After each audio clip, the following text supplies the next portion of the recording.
You ask Tiger to calculate. This deals with linear inequalities with one unknown. The final result is x greater than 1. Let's solve it step by step. Simplify the expression.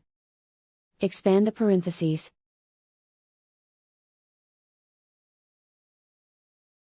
Simplify the arithmetic.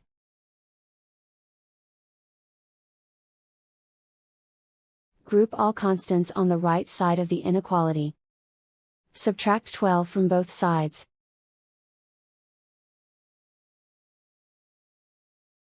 Simplify the arithmetic.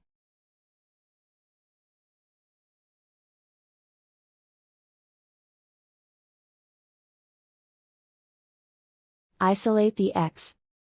Divide both sides by 3.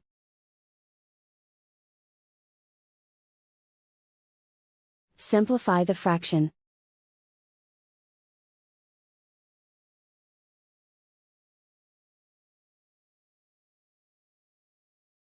Plot the solution on a coordinate grid. And so the final result is x greater than 1.